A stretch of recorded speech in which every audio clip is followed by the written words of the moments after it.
Iwang jam 9.44. Oke Bang Ridwan, terima kasih atas pertanyaannya. Pertama, apakah bonus limpahan dari penghasilan pasif adalah rekayasa profit? Nah, di sini saya akan bahas dulu. Metaverse ini adalah bisnis dan bukan investasi. Profit itu lebih pasnya adalah untuk project investasi. Jadi kita masukkan sejumlah dana, dapat profit sekian, misalnya seperti itu.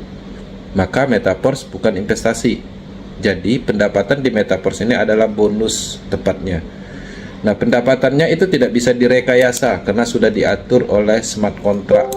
Ketika teman-teman menghasilkan sesuai dengan haknya di dalam perjanjian smart contract itu, yang mana di S6 ada beberapa titik menjadi hak kita, maka titik itu adalah pendapatan kita dan tidak bisa direkayasa. Nggak bisa direkayasa. Kalau dia terjadi di situ, bonusnya masuk di titik itu, ya masuk. Dan kalau nggak masuk, ya nggak dapat gitu. Nggak ada rekayasa seperti itu. Dan itu bisa dilacak, dan itu bisa dilihat. Dan ini adalah bisnis transparan. Yang dimaksud dengan rekayasa profit itu contoh.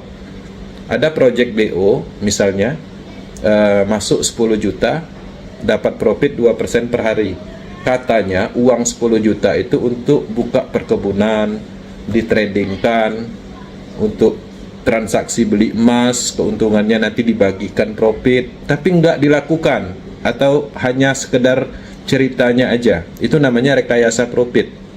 Jadi pembohongan publik. Jadi orang masuk tapi ditipu dengan project-project yang katanya bisa menghasilkan profit 2%. Nah, jadi seperti itu kalau rekayasa profit. Kemudian bonus bekerja sesuai sistem algoritma. Dan apakah bonus limpahan bisa diciptakan? Jadi benar, Metaverse ini sudah diatur di dalam smart contract. Smart contract itu adalah perjanjian pintar yang tidak bisa diintervensi, tidak bisa disetting, dan ketika itu sudah diatur dan diluncurkan di dalam jaringan Polygon fix, siapapun tidak bisa memodifikasi, mengintervensi. Jadi sesuai dengan algoritma, dan bonus limpahan itu bisa diciptakan. Bisa diciptakan. Kita melakukan pengembangan, kita membangun, itu tujuannya untuk menciptakan bonus limpahan. Kenapa kami membangun bisnis, mengedukasi orang, memberi manfaat kepada sesama? Itu tujuannya untuk menciptakan limpahan. Limpahan kepada kami dan limpahan kepada orang lain. Bangun bisnis ini, maka limpahannya akan didapat. Itu tujuannya. Limpahan itu sumbernya dari mana? Ada banyak. Dari recycle, pembelian level.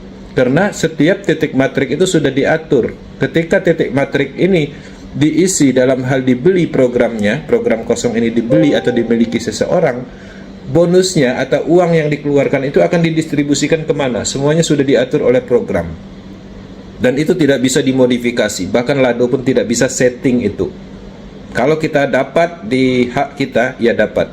Perjanjian dari program smart contract itu lebih kuat dari perjanjian dalam hal matre, dalam hal legalitas.